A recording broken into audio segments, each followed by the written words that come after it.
எல்லாருக்கும் வணக்கம். நான் டாக்டர் கார்த்திகேயன். இன்னைக்கான வீடியோவில் வேர்வை குறித்து பார்க்க போகிறோம். வேர்வை அப்படிங்கிறது எல்லாருக்கும் பொதுவாக இருக்கக்கூடிய ஒன்று தான். ஆனால் சில பேருக்கு இந்த வேர்வைங்கிறது ரொம்ப அதிகமாக இருக்குது. ஸோ இதனால் உடம்புல இருந்து துர்நாற்றம் உருவாகுது. இதனால் வெளியே வரத்துக்கே கூச்சப்படுறாங்க, வேலை செய்கிற இடத்துல ரொம்ப கூச்சப்படுறாங்க, போன்ற பல்வேறு பிரச்சனைகளை சந்திக்கிறாங்க. ஸோ இன்னைக்கான வீடியோவில் நார்மல் வேர்வைனா என்ன, அப்நார்மலாக அதிகமாக வேர்த்தல்னா என்ன, அது எதனால் ஏற்படுது, அப்போ என்ன டெஸ்ட் பண்ணணும், அதுக்குரிய ட்ரீட்மெண்ட் என்ன அப்படிங்கிறது குறித்து தான் பார்க்க போகிறோம். Welcome to our channel doctor Karthikeyan. பொதுவாக வேர்வை பொறுத்த வரைக்கும் ஒரு விஷயம் ஞாபகம் வச்சுக்கணும். அதிகமாக வேர்த்தாலும் பிரச்சனை தான், கம்மியாக வேர்த்தாலும் பிரச்சனை தான். அதனால கரெக்டான அளவில் வேர்க்கணும். வேர்வைங்கிறது நம்ம உடம்போட நல்ல ரெஸ்பான்ஸ். ஒரு பிரச்சனைக்கு நம்ம உடம்பு கொடுக்கக்கூடிய தீர்வு தான் இந்த வேர்வை. அதனால இது கம்மியாகவும் இருக்கக்கூடாது, அது ரொம்ப அதிகமாகவும் இருக்கக்கூடாது. இப்போ நம்ம உடற்பயிற்சி செய்கிறோம் அப்படின்னு வைங்களேன். இந்த உடற்பயிற்சி செய்யும்போது என்ன ஆகுதுன்னு கேட்டிங்கன்னா, நம்ம உடம்புல இருக்கக்கூடிய தசைகள் அதிகமாக வேலை செய்யுது. தசைகள் அதிகமாக வேலை செய்யணும்னா அதற்கு எனர்ஜி தேவைப்படுது, அதற்கு சக்தி தேவைப்படுது. அந்த சக்தியை கொடுக்கக்கூடியது தான் ஏடிபி. நம்ம மசில்ல, நம்ம தசைகளில் இந்த ஏடிபிக்கள் உருவாகும். ஒவ்வொரு செல்லிலையும் உருவாகக்கூடிய ஏடிபினால அதிகமான வெப்பம் வெளியே வரும். இந்த அதிகமான வெப்பம்ங்கிறது நம்ம உடம்பு விட்டு வெளியேற்றணும்னா அதுக்காக நம்ம உடம்பு செய்யக்கூடிய ஒரு விஷயம் தான் இந்த வேர்வை அப்படிங்கிறது. இந்த வேர்வை நம்ம தோள்கள்ல சுரந்து அதனால உருவாகக்கூடிய நீர் இருக்கு பார்த்தீங்களா, இந்த நீர் ஆவியாகும் போது கூடவே நம்ம உடம்போட வெப்பமும் ஆவியாகிடுது. இதுதான் வேர்வை உருவாகிறதுக்கான காரணம். அதே சமயம் வேர்வைங்கிறது நம்ம கண்ட்ரோல்ல இருக்கா? கண்டிப்பா கிடையாது. இது ஆட்டோமேட்டிக். நம்ம உடம்புல கூடிய ஆட்டோனமிக் நர்வஸ் சிஸ்டம்னு எப்பெல்லாம் தேவையோ அப்பெல்லாம் ஆக்டிவேஷன் ஆகி நம்ம உடம்புக்கு வேர்வை தேவை அப்படிங்கறத உணர்ந்து நம்மளுக்கு வேர்க்க வைக்கிறது ஆட்டோனமிக் நரம்பு மண்டலம். ஸோ அதிக வெப்பம் உடற்பயிற்சி மூலமா உருவாகும் போது அதை நீக்கிறதுக்காக நம்மளுக்கு வேர்வை வரும். அது மட்டும் இல்லாமல் காய்ச்சல்னால நம்ம உடம்புல நிறைய வெப்பம் அதிகமாகும். ஸோ அந்த காய்ச்சல்னால ஏற்படக்கூடிய வெப்பத்தை வெளியேற்றுறதுக்கும் வேர்வை வரும். அப்புறம் நம்ம அதீதமா பயப்படுறோம், டென்ஷன், மன அழுத்தம் போன்ற இமோஷனல் காரணங்களாலையும் நம்மளுக்கு அதிகமாக வேர்க்கலாம். சில பேருக்கு ஸ்பைசி ஃபுட், காரமான உணவுகள் சாப்பிட்றதுனால அதிகமாக வேர்க்கலாம். ஸோ இந்த வேர்வையில என்ன இருக்குன்னு கேட்டீங்களா, வெறும் நீர் மட்டும் இருக்காது. இந்த வேர்வைங்கிறது ஒரு விதமான உப்பு நீர். ஆனா இந்த வேர்வையை சுரக்கிறது நம்ம உடம்புல இரண்டு விதமான சுரப்பிகள் இருக்குங்க. சோ ஒரு விதமான சுரப்பியிலிருந்து வரக்கூடிய வேர்வைக்கு எந்த ஸ்மெல்லும் வராது. இன்னொரு விதமான சுரப்பியிலிருந்து வரக்கூடிய வேர்வைக்கு ஸ்மெல் வரும். சோ அந்த ரெண்டு விஷயங்களை தான் இங்க நீங்க பாக்குறீங்க. அதாவது அப்போக்ரைன் கிளாண்ட் அப்படின்னு ஒரு கிளாண்ட் இருக்குங்க. இந்த அப்போக்ரைன் சுரப்பிகள் எங்கெல்லாம் இருக்குன்னா, இங்க பாருங்க, நம்ம கைகள்ல அக்குள் பகுதியில ரெண்டு பக்கமும் இந்த அப்போக்ரைன் சுரப்பிகள் இருக்கும். நம்மளோட கிராயின் ஏரியா, நம்ம தொடை இடுக்குகள் இருக்கிற இந்த ஏரியாவில் அப்போக்ரைன் சுரப்பிகள் இருக்கும். ஸோ இங்கெல்லாம் சுரக்கக்கூடிய வேர்வைங்கிறது உப்பு நீர் மட்டும் இருந்தா பிரச்சனை இல்லை. இந்த உப்பு நீரோட சேர்த்து இந்த அப்போக்ரைன் சுரப்பிகள் சுரப்பக்கூடியது கொழுப்புகள். இந்த கொழுப்புகளும் அதிகமா சுரக்கும். இந்த கொழுப்பு நீர் அப்படிங்கிறது இந்த இடத்துல இருக்கக்கூடிய கிருமிகள், பாக்டீரியா தொற்று கிருமிகள் இருக்கு பாத்தீங்களா, இந்த தொற்று கிருமிகள், இந்த உப்பு நீர் பிளஸ் கொழுப்பு நீர் பிளஸ் தொற்று கிருமிகள், இது மூணு சேர்றதுனால உருவாகக்கூடிய ஒரு நாற்றம். அதை தான் நம்ம வியர்வையோட ஸ்மெல் அப்படின்னு நம்ம சொல்றது. ஆனா இன்னொரு விதமான சுரப்பிகள் இருக்குங்க, அது எக்ரைன் கிளாண்ட் சொல்லுவோம். அது அதிகமா இருக்கக்கூடிய இடம்ங்கிறது பாமா சர்ஃபேஸ், நம்மளோட உள்ளங்கை பகுதி, அப்புறம் உள்ளங்கால் பகுதி. இங்கதான் இந்த எக்ரைன் கிளாண்ட் அதிகமா நம்ம பார்க்க முடியும். இந்த எக்ரைன் கிளாண்ட்ல இருந்து வரக்கூடிய உப்பு நீர் அப்படிங்கிறது அதிக கொழுப்பு இருக்காது. இந்த வேர்வையினால அதிகமா நம்மளுக்கு ஸ்மெல் ஏற்படாது. அதே சமயம் இந்த எக்ரைன் கிளாண்ட் தான் உடம்பு முழுக்க மற்ற இடத்துல இருக்கக்கூடியது இந்த எக்ரைன் கிளாண்ட் தான். ஆனா குறிப்பா இந்த அப்போக்ரைன் கிளாண்டுங்கிறது தான் இந்த பகுதியிலையும், இந்த தொடை இடுக்கு பகுதியிலையும், அப்புறம் பெண்களுக்கு மார்பகத்துக்கு கீழே கூட இருக்கலாம், அப்புறம் தொடை இடுக்குல இருக்கலாம். சோ இந்த இடத்துல இருந்துலாம் வரக்கூடிய ஒரு ஸ்மெல் தான் வேர்வை நாற்றம். இதுதான் எக்ரைன் கிளாண்ட் சொல்லக்கூடிய ஒரு விதமான சுரப்பி. ஆனா இது அப்போக்ரைன் அப்படின்னு சொல்லுவோம். இந்த அப்போக்ரைன் கிளாண்டுனால தான் இந்த சுரப்பினால தான் நிறைய கொழுப்புகள் அதிகமா வருது. நம்ம உடம்புல மொத்தம் இந்த மாதிரி 30 லட்சம் சுரப்பிகள் இருக்குங்க. எப்பொழுது மருத்துவ உதவி நம்மளுக்கு தேவைப்படும், எப்ப வேர்வை ரொம்ப அதிகம். இப்போ வேர்வைங்கிறது எல்லாருக்குமே வரக்கூடிய விஷயம் தான். ஆனா எப்ப மருத்துவ உதவி தேவைப்படுது, அதிகமான வேர்வை அப்படின்னு நம்ம எப்ப சொல்லுவோம்? ஸோ வழக்கமான அளவை விட மிக அதிகமாக வேர்த்துச்சு அப்படின்னா நம்ம சம்திங் ராங் அப்படின்னு அர்த்தம். உங்கள் தினசரி வாழ்க்கையே பாதிக்குது. இதனால வேர்வையினால மக்கள் உங்களை நெருங்க பயப்படுறாங்க. நீங்களும் அதிக வேர்வையினால மனதளவில் பாதிக்கப்பட்டிருக்கிறீர்கள். பல விசேஷங்கள், பல ஃபங்க்ஷன், பல சோசியல் கேதரிங்லாம் தவிர்க்கிறீங்க. ஏன்னா அதிகமான வேர்வையினால நீங்க போறதுக்கே கூச்சப்படுறீங்க. அப்படிங்கிற சிச்சுவேஷன்ல மருத்துவ உதவி உங்களுக்கு தேவைப்படுது. பிளஸ் இரவில் அதிக வேர்வை காரணமே இல்லாம நைட் நேரத்துல மிக அதிகமா வேர்க்குது அப்படின்னாலும் நம்மளுக்கு மருத்துவ உதவி தேவைப்படும். அப்போ அதீத வேர்வைக்கு என்னங்க காரணம்? காரணம். இதை வந்து ஹைப்பர் ஹைட்ரோசிஸ் அப்படின்னு சொல்லுவோம் ஆங்கிலத்தில்.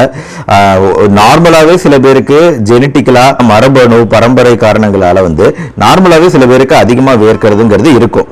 ஆனால் சில பேருக்கு சில விதமான தொற்றுக்கள்னால வரலாம். அதாவது டியூபர்குலோசிஸ், எண்டோகார்டைட்டிஸ் சொல்லக்கூடிய இதயத்தில் ஏற்படக்கூடிய தொற்றுக்கள், ஆஸ்டியோமைலைட்டிஸ் அப்படின்னு சொல்லக்கூடிய எலும்புகளில் ஏற்படக்கூடிய தொற்றுக்கள் போன்ற பல்வேறு தொற்றுக்கள்னால நம்மளுக்கு வியர்வையை அதிகமாகலாம். ரத்தத்தில் சர்க்கரை அளவு குறையும் போது, இது வந்து ஹைப்போகிளைசிமியான்னு சொல்லி ரத்தத்தில் சர்க்கரை அளவு குறையும் போது அதனால வியர்வை ஏற்படலாம். தைராய்டு ப்ராப்ளம் இருக்கு, தைராய்டு அதிகமாக வேலை செஞ்சுட்டு இருக்கு, தைராய்டு ஹார்மோன்கள் அதிகமாக உற்பத்தி ஆகுதுன்னா வியர்வை வரலாம். தைராய்டு குறைவா இருக்கு அப்படின்னு நம்ம மாத்திரை சாப்பிட்றோம் அப்படின்னாலும் அந்த மாத்திரையினாலும் நம்மளுக்கு அதிக வியர்வை வரலாம். நாட்பட்ட வலி இருக்குன்னா கிரானிக் பெயின் சிண்ட்ரோம், இந்த நாட்பட்ட வலியினால கூட அதிக வியர்வை உண்டாகலாம். அப்புறம் வலி மாத்திரைகள், நம்ம வலி மாத்திரைகள் சாப்பிட்றோம்னா அந்த வலி மாத்திரைகள் கூட சில சமயம் வேர்வையை அதிகப்படுத்தலாம். ரொம்ப அரிதா புற்றுநோய்கள், பல்வேறுமான புற்றுநோய்கள் வேர்வை அதிகப்படுத்தலாம். பெண்களுக்கு குறிப்பா மாதவிடாய் நிற்கும் சமயம், மெனோபாஸ் சமயத்துல இந்த இரவு நேரத்தில் வேர்த்தல் போன்ற விஷயங்கள் நடக்கும் மெனோபாஸ் சமயத்துல.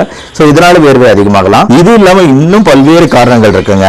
Anxiety disorder, autonomic neuropathy, autoimmune disorder, HIV AIDS நோய்கள், லுக்கீமியா ரத்த புற்றுநோய், நான்-ஹாட்ச்கின் லிம்போமான்னு இன்னொரு ரத்த புற்றுநோய், மது குடித்து மதுவில இருந்து நம்ம வெளியே வரோம் அப்படின்னா ஆல்கஹால் வித்ராவல்னால ஏற்படலாம். கஞ்சா, மரிஜுவானா போன்ற விஷயங்கள் உபயோகப்படுத்துறோம், அதுல இருந்து வெளியே வரோம் அப்படின்னாலும் நம்மளுக்கு அதிக வியர்வை ஏற்படலாம். ஸோ இதில் தான் அதிக வியர்வை ஏற்படுறதுக்கான காரணங்கள். டாக்டர்கிட்ட போனீங்கன்னா என்ன டெஸ்ட் மெயினாக பண்ணுவாங்க? மெயினாக பண்ணக்கூடிய டெஸ்ட் 2 டெஸ்ட். இது சாதாரண டெஸ்ட். ஒன்று வந்து தைராய்டு, இன்னொன்று வந்து ரத்த சர்க்கரை அளவுகள். இது 2 மட்டும் டெஸ்ட் பண்ணாலே ஃபர்ஸ்ட்ல நம்மளுக்கு தெரிஞ்சிடும் ஏதாவது ப்ராப்ளம் இருக்கான்னு. ஏன்னா பொதுவான பிரச்சனைகள் இதே மீறி நிறைய வேர்வை வருது அப்படின்னா தான் முன்னாடி நான் சொன்ன விஷயங்கள் எல்லாம் டெஸ்ட் பண்ணக்கூடிய தேவை ஏற்படும். இப்போ நார்மலாகவே அதிகமாக இருக்கு, உடம்புல எந்த பிரச்சனையும் இல்லை, ஆனால் வந்து வேர்த்தல் மட்டும் அதிகமாக இருக்கு அப்படின்னு இருக்கும். ஸோ அதான் நார்மல். ஸோ அதுதான் பொதுவான பிரச்சனை. ஸோ அதுக்கு வந்து டியோட்ரண்ட் ஸ்ப்ரே போன்றவை யூஸ் பண்ணலாம். இந்த டியோட்ரண்ட் ஸ்ப்ரேல வந்து அலுமினியம் குளோரைடு அப்படிங்கிற ஒரு கெமிக்கல் இருக்கு. இது வந்து ஸ்வெட் கிளாண்ட், அந்த வேர்வை சுரப்பிகளை அடைக்கக்கூடிய தன்மை உண்டு. அதனால டியோ ஸ்ப்ரே யூஸ் பண்ணலாம். குளியல் ரெகுலரா காலையிலையும் மாலையிலையும் அடிக்கடி குளியல்ங்கிறது தேவைப்படும் இந்த மாதிரி பிரச்சனை இருக்கிறவங்களுக்கு. ஷூ சாக்ஸ் அணிகிறதா முடிஞ்ச அளவு நம்ம தட்பவெப்பநிலைக்கு ஷூ சாக்ஸே தேவையில்லை. அப்படியே நம்ம வந்து வேலை நிமித்தமாக சாக்ஸ் போடுறோம்னால ஒரு நாளைக்கு 2 முறை சாக்ஸை மாற்ற வேண்டிய தேவை கூட ஏற்படலாம். ஷூ வந்து நார்மல் லெதர், டைட் ஃபிட்டிங் இல்லாத கொஞ்சம் லூஸ் ஃபிட்டிங்ல ஷூ இருக்கணும். செருப்புகளும் அதே மாதிரி தான். செருப்புகள் நார்மல் செருப்புகள் அணியலாம். பட் அதே சமயம் நம்ம கையில வந்து எப்பவுமே இந்த மாதிரி கர்ச்சீஃப் வச்சுக்கோங்க. கர்ச்சீஃப் வச்சுக்கிட்டு எப்பெல்லாம் இந்த மாதிரி வேர்வை ஏற்படுதோ அது துடைக்கிறதுக்குன்னு 2-3 கர்ச்சீஃப் கையில வச்சுக்கிறது நல்லது. கதர் துணிகள் அணியலாம். தளர்வான உடைகளா இருக்கணும். யோகா, தியானம், ஏன்னா இமோஷனல் டென்ஷன், பயம், இதெல்லாம் படபடப்புனால கூட வேர்வை ரொம்ப அதிகமாகவே இருக்கும்னு சொன்னோம் இல்லையா? அதனால சப்போஸ் அந்த மாதிரி உங்களுக்கு மனதளவில் சம் ப்ராப்ளம் இருக்கு, லைஃப்ல ப்ராப்ளம் இருக்குன்னா அப்ப நீங்க யோகா பண்றது, தியானம் பண்றது போன்றவை உங்களுக்கு கட்டாயம் கை கொடுக்கும். சுற்றுப்புற சூழ்நிலை ஓரளவு குளிர்ச்சியா இருக்க மாதிரி பார்த்துக்கோங்க. ரொம்ப பிரச்சனையா இருக்கு, உங்களுக்கு வாய்ப்பு இருக்கு அப்படின்னா நீங்க ஊட்டி கொடைக்கானல்ல கூட போய் வேலை செய்யலாம். ஸோ அந்த மாதிரி சூழ்நிலையில உங்களுக்கு கண்டிப்பா வேர்வை குறையறதுக்கான வாய்ப்பு ஏற்படும் இல்லையா? அஃப்கோர்ஸ் நான் ரொம்ப பிராக்டிக்கலா தான் சொல்லலாம்னு நினைக்கிறேன். இருந்தாலும் சில பேர் இதை பத்தி யோசிச்சு பார்ப்பாங்க. அப்புறம் கையில் எடுத்து செல்லக்கூடிய மின் விசிறிகள், மொபைல் போர்ட்டபிள் ஃபேன்ஸ் எடுத்துட்டு போகலாம். கார உணவு அவாய்ட் பண்ணணும், மது அவாய்ட் பண்ணணும், காஃபி டீ போன்றவை அவாய்ட் பண்ணணும். ஏன்னா இதெல்லாம் வந்து வேர்வையை அதிகப்படுத்தக்கூடிய விஷயங்கள். அப்புறம் என்ன மருந்துகள் இருக்கு இப்போ இதில் வந்து இப்போ சப்போஸ் வேர்வை வந்து இது இதுக்குமே கேட்கல, ஆனால் உடம்புல வேற எந்த பிரச்சனையும் இல்லை, ஆனால் சுரப்பிகள்னால தான் அதிக வேர்வை இருக்கு அப்படிங்கிற சிச்சுவேஷன்ல தான் நம்ம இந்த அடுத்த லெவலுக்கு வரும். இது வந்து அயன்டோஃபோரோசிஸ் அப்படின்னு சொல்லிட்டு ஒரு நீர்ல வந்து இது வச்சு கைகளை வச்சு இதுக்குன்னு ஒரு ஸ்பெஷல் கரண்ட் கொடுக்குற மிஷின் இருக்கு. மைல்டு கரண்ட், வலி இல்லாத கரண்ட் ஒரு 20 நிமிஷம் கொடுப்பாங்க. இந்த 20 நிமிஷம் மாதிரி ஒரு 3 அல்லது 4 வாட்டி இந்த ட்ரீட்மெண்ட் தேவைப்படும். இது மாதிரி பண்ணும்போது அங்க இருக்கக்கூடிய ஸ்வெட் கிளாண்ட் சுரப்பிகள், எக்ரைன் சுரப்பிகள் வந்து அடைக்கப்பட்டு அதனால வந்து வேர்வை குறையும். அயன்டோஃபோரோசிஸ் இதுக்கு பேரு. அடுத்து போட்டாக்ஸ் இன்ஜெக்ஷன் உபயோகப்படுத்துறாங்க அதிக வேர்வை இருக்கிறவங்களுக்கு. அடுத்து மருந்துகள், ஆன்டிகொலினர்ஜிக் மருந்துகள் வந்து இந்த ஆட்டோனாமிக் நர்வஸ் சிஸ்டம் சொன்னோம் இல்லையா, அதுல இருக்கக்கூடிய பாராசிம்பத்தட்டிக் நரம்புகளை பிளாக் பண்ணக்கூடிய மருந்துகள் இருக்கு. ஸோ எதுவுமே கேட்கலன்னா கடைசியாக சர்ஜரிக்கு வருவோம். சர்ஜரியில ஒரு முறை வந்து எண்டோஸ்கோபிக் தொராசிக் சிம்பத்தெக்டமி, இந்த சர்ஜரி முறை யூஸ் பண்ணலாம். சம்டைம்ஸ் சுரப்பிகள் எந்த இடத்துல வேர்க்குதோ அந்த இடத்துல இருக்கக்கூடிய வேர்வை சுரப்பிகளை மட்டும் எடுக்கக்கூடிய சர்ஜரி முறைகளும் இருக்கு. ஸோ உங்களுக்கு வேர்வை அதிகமாக இருக்கக்கூடிய ஒரு பிரச்சனை இருக்குன்னா அதுக்கு இப்போ நீங்கள் என்ன விதமான விஷயங்கள் பண்ணுறீங்க, அதுக்கு நீங்கள் செய்யக்கூடிய விஷயங்கள் கேட்குதா, இல்லை கேட்கல அப்படின்னா வேற என்ன டெஸ்ட்டுகள் பண்ணும் அப்படின்னு உங்களுக்கு ஒரு டவுட் இருந்துச்சுன்னா கீழே கமெண்ட் செக்ஷனில் போடுங்க. இந்த வேர்வை தொந்தரவு பிரச்சனை இருக்கிற உங்க ஃப்ரெண்ட்ஸ் அண்ட் ரிலேட்டிவ்ஸ்க்கு இந்த வீடியோ ஷேர் பண்ணுங்க. இந்த வீடியோ உங்களுக்கு பிடிச்சிருந்துச்சுன்னா லைக் பண்ணுங்க. நம்ம சேனல் டாக்டர் கார்த்திகேயன் மறக்காம சப்ஸ்கிரைப் பண்ணுங்க. மறுபடியும் அடுத்த வீடியோ மீட் பண்ணுவோம். நன்றி, வணக்கம்.